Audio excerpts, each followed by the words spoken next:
Bonjour, bonsoir. Vous êtes toujours là? Yes! Pour cette dernière Quickie, nous avons un Lyonnais et un Toulousain, John et Tony, qui vont nous présenter Dapr, un framework des applications distribuées qui vous permet d'être totalement agnostique des langages et des plateformes et des clouds, de tout. On s'en fout. Allez, applaudissez pour les derniers speakers. Bonsoir, bonsoir Nantes. L'objectif aujourd'hui, on va essayer de vous présenter Dapr, vous faire rêver sur comment faciliter votre vie au quotidien dès lors que vous développez des applications. Vous vous posez la question, je dois développer mon appli on-prem, donc sur mon laptop, je vais avoir ma petite base de données, mon appli, mais comment je vais faire pour la déployer dans des environnements cloud, quels qu'ils soient, on-prem, dans les clouds AWS, GCP et autres. Et donc John va nous expliquer au travers d'une démonstration comment ça se passe. Et donc pour commencer, moi Tony Jariot, donc je suis architecte solution chez Sogeti, accessoirement passionné d'apiculture et de moto. Bon, moi je suis John, je suis basé à Lyon, je suis plutôt côté Azure, mais j'ai fait un peu tous les trois clouders, donc c'est pour ça que ce produit-là m'intéresse et je suis un fan total de la technologie. Et donc dans ce quickie, on va vous présenter rapidement Dapr, on va essayer de présenter un petit contexte. On va ensuite faire un deep dive au niveau logique sur le framework Dapr. Et ensuite, John poursuivra par une démonstration comment on met en œuvre et comment on utilise Dapr de façon extrêmement simple. Ouais, par contre, côté démo, il ne faut pas rêver. Hein. Donc pourquoi on en est là aujourd'hui? C'est parce qu'on a très souvent la problématique, on doit développer sur un environnement, quel qu'il soit, très souvent sur nos laptops, parce qu'on est en train de faire une démonstration, et on aimerait pouvoir déployer la solution dans le cloud ou dans notre infrastructure cliente. Et dans l'exemple, on va utiliser une application, une base de données, du messaging, on veut héberger nos secrets, donc on va avoir tout ça en local sur notre PC, ça marche toujours bien. Toujours bien. Mais à partir du moment où on veut le déployer dans le cloud ou dans l'infrastructure, on va rencontrer le contexte, il faut la bonne API, il faut à chaque fois faire la modification pour connecter à la bonne base de données, au bon service, et on perd du temps. On perd du temps, on n'est pas véloce, et on peut aller beaucoup, beaucoup plus vite. Notamment dans les aspects de migration applicative, parce qu'on peut imaginer qu'on a hébergé une application dans une infrastructure X, qu'elle soit on-prem ou dans le cloud, on veut changer d'hébergeur, de solution de base de données derrière, Dapr va être la réponse à ces problématiques. Donc, Dapr va avoir l'avantage de pouvoir gérer un contexte en microservices, d'ailleurs qu'on a plein d'applications en microservices, et on veut que toutes ces applications puissent communiquer entre elles, qu'elles puissent réaliser des communications sécurisées.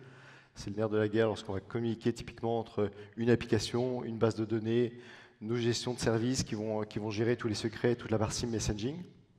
Dapr va pouvoir nous apporter cette réponse. Et donc pour ça, Dapr va également pouvoir s'adapter à différents types de langages, à peu près tous les langages les plus couramment utilisés, Go, Python, Node.js, quasiment C#. Oui, C#, .NET, quasiment n'importe quel langage, c'est compatible. Il y a très souvent des SDK qui existent pour facilement intégrer. Et Dapr, à l'origine, vient du lab Inno de Microsoft, si je ne dis pas de bêtises. Oui, si je me souviens bien, ça a commencé en 2019 avec un projet de recherche, et maintenant c'est en phase d'incubateur côté CNCF, et ils espèrent de passer en graduated pendant KubeCon, qui va être bientôt, si je me souviens bien. En 2025. En 2025. Ouais, ok. L'avantage également avec Dapr, c'est qu'il y a une communauté qui commence à contribuer, communauté active. Vous avez la possibilité, dans vos équipes, de développer vos propres plugins. Donc, vous avez besoin spécifique de plugger à un service qui ne serait pas encore proposé directement par Dapr ou par la communauté. Vous avez la possibilité de développer vos propres plugins. Donc, c'est extrêmement agile, d'où l'intérêt de ce type de solution à implémenter dans le cadre de vos développements. Donc, l'avantage Dapr, on n'est pas couplé à l'infrastructure existante. Donc, Dapr va venir se positionner en mode sidecar sur votre infrastructure. On va le voir juste après dans les exemples de démo. On va pouvoir utiliser n'importe quel type de langage. On est agnostique à la plateforme de développement. Ça, c'est vraiment le gros plus par rapport à d'autres solutions. Et on va pouvoir gérer toute la partie messaging, event-driven, pour les échanges de communication entre les différents composants et microservices de votre infrastructure. Donc on va pouvoir y coupler également toute la partie observabilité. John nous fera une démonstration, super démonstration tout à l'heure du monitoring. Et donc l'architecture de Dapper, c'est qu'on va avoir en amont de votre infrastructure, vous allez avoir tous vos langages, donc des applications développées en Node.js, en Python, Go, ce que j'ai expliqué précédemment.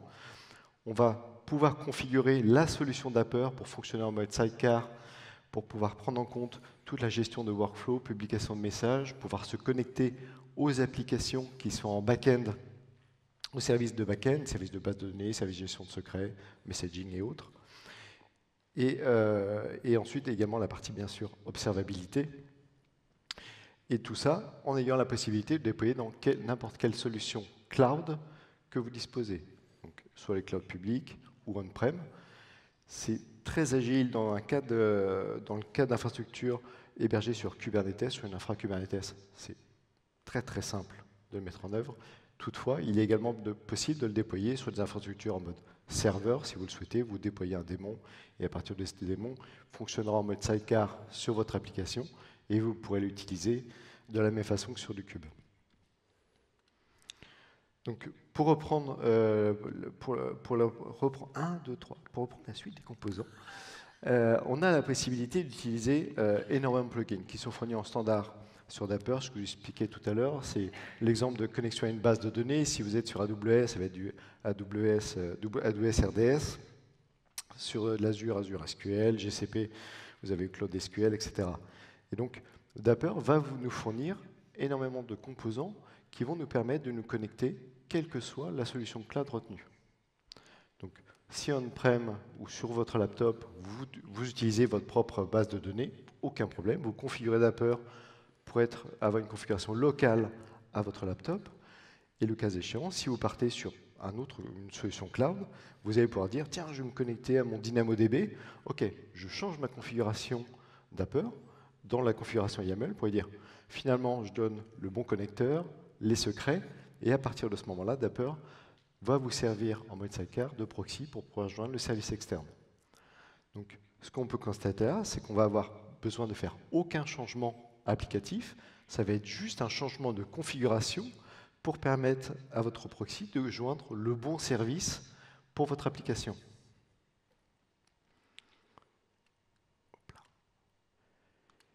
Et donc, à la base, donc, le use case, c'est qu'on a une application qui veut se connecter à un service tiers. Et en local, bon, ça va être super simple. On fait localhost, tout le monde sait faire, ça marche bien.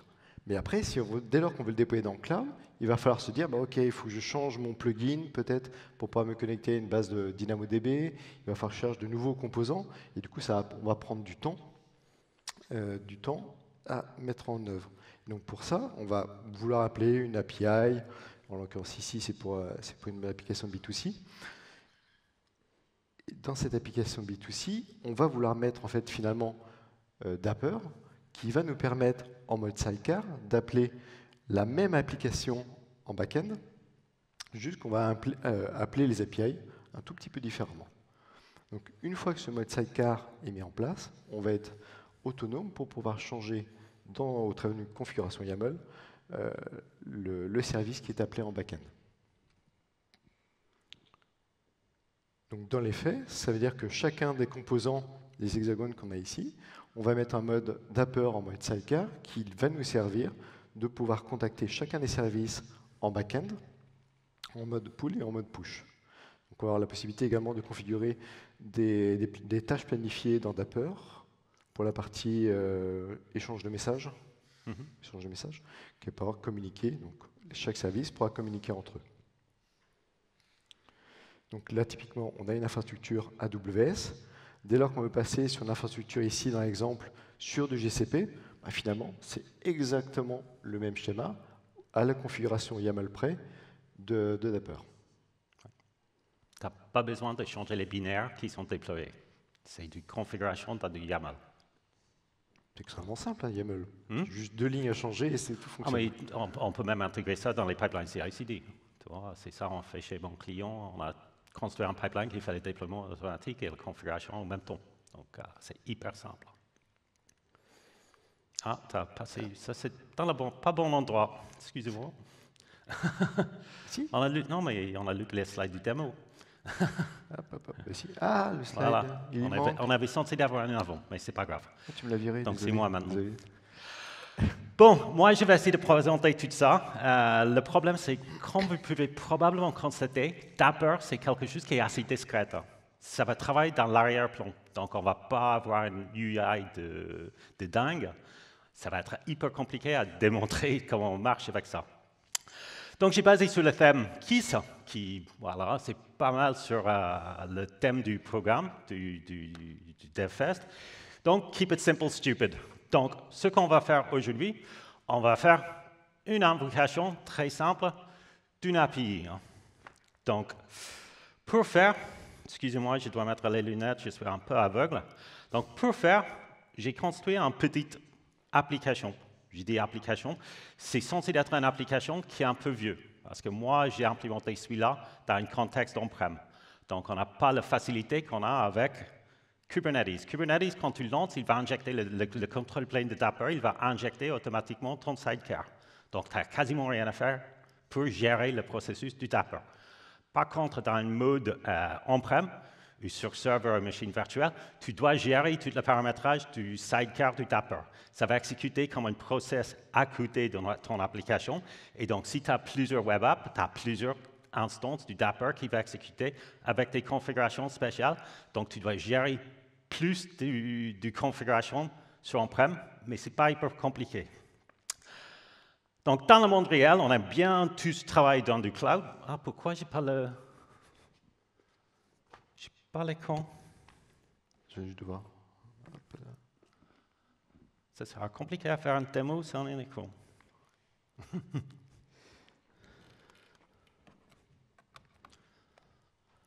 Help me.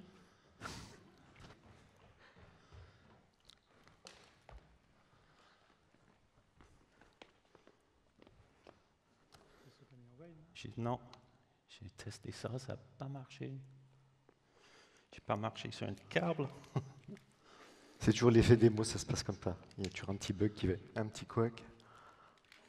Ouais, en plus, c'est mon première conférence, donc merci.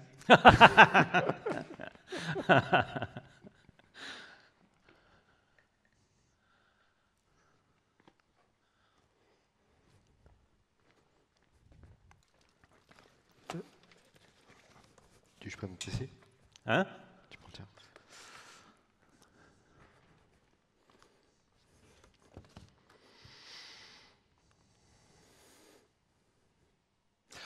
Bon, entre-temps, qu'on est en train d'expliquer. Donc, sur le thème d'horaire, j'ai pensé à travailler sur un web app qui est en interne, on-premise. Donc, c'est un vieil, on n'a pas accès au code source, donc on ne peut pas interagir avec Dapper directement en appelant à partir du...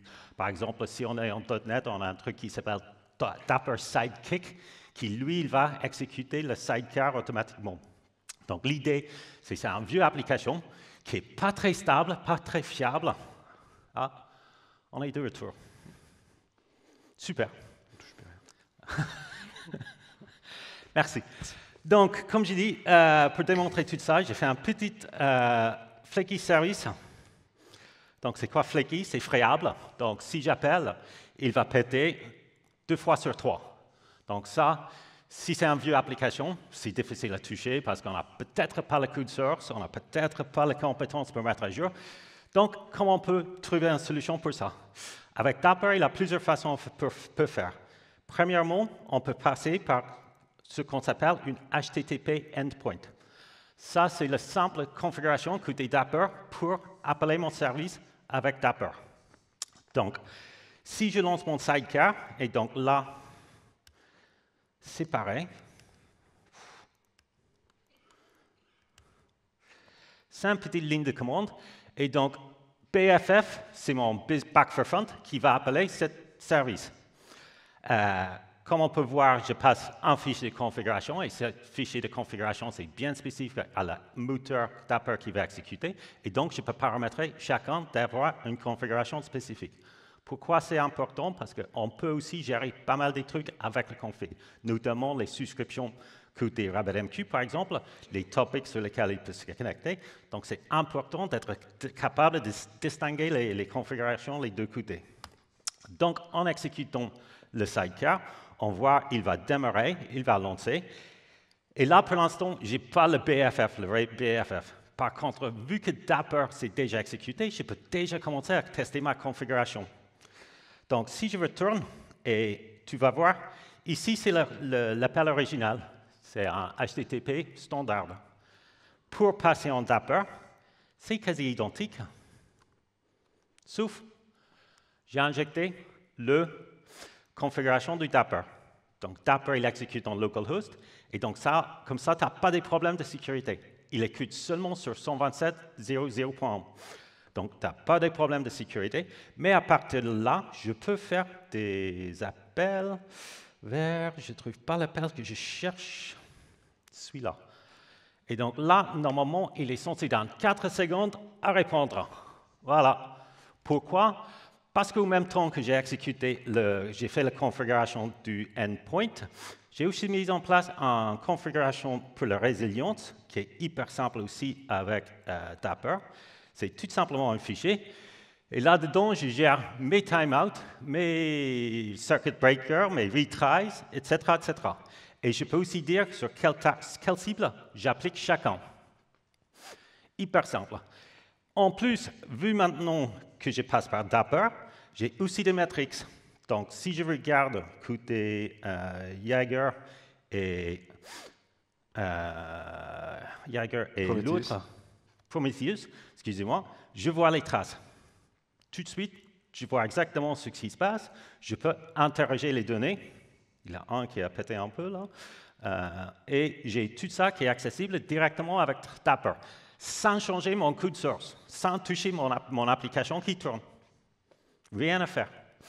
Donc ça, d'être honnête, je trouve ça assez génial. Et on n'est pas terminé. Parce que normalement, si on met une deuxième sidecar, parce que là, à ce moment, je passe par une seule. Donc, ce que je vais faire, je vais juste vérifier si mes autres, ils sont up. Hop. Est-ce qu'ils sont là?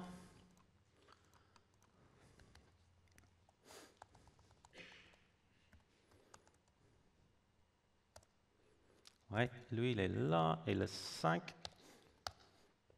Ouh, je n'ai pas lancé le 5. Hop, ça doit être celui-là.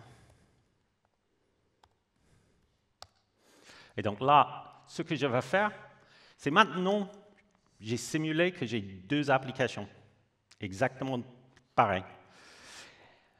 Et là maintenant, si je fais l'appel, pareil, exactement le même, mais via le Dapper Sidecar les deux côtés, parce que là maintenant, j'ai un sidecar associé avec mon vieux application et un sidecar associé avec mon back for front. Ouais. Ils vont prendre l'appel en HTTP. Dapper, il va convertir en gRPC, il va envoyer ça à l'autre sidecar qui va reconvertir entre gRPC et HTTP pour appeler le vieux service. Pourquoi ça c'est intéressant? Non seulement pour les questions de performance, mais aussi parce qu'on peut, et ça ne marche pas. Ah oui, effet démo. Ah, j'ai oublié de lancer le sidecar. J'ai oublié de lancer les sidecars. Donc là, il a eu mes sidecars, 35 et 36.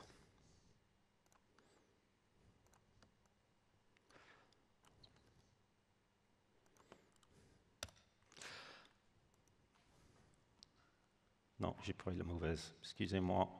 J'ai trop de lignes de commande. Ça doit être celui-là. Donc là, j'ai mes deux sidecars, mes deux applications back-end, les deux qui sont un peu friables. Et là, maintenant, je peux faire du load balancing. Donc là, normalement, si j'exécute ça, il va taper soit l'un, soit l'autre. Donc si on regarde là, ah non, circuit breaker is open. Il a pété à cause du circuit breaker. Donc tu vois, ça marche, mais pas en mode démo. On va essayer de relancer ça. Non, bon. Désolé, c'était un peu speed. J'avais plein d'autres choses à montrer. Mais bref, je trouve ça génial. On peut mettre en place cette facilité de changer les configurations, mettre en place la résilience, mettre en place les logs, mettre en place des traces. On peut aussi faire du load balancing. Il fait du découverte des services automatiques. Donc, en mode local, c'est basé sur du multicast DNS. Donc, si je suis sur le même réseau segment, il va chercher les autres adapteurs. Et donc, comme ça, tu n'as aucune gestion de configuration pour la discussion entre les sidecars. Donc, c'est hyper simple. Et moi, je trouve vraiment génial. Donc, ça, pour moi, c'est tout. Est-ce qu'il a des questions? Merci déjà. Oui, merci. Merci.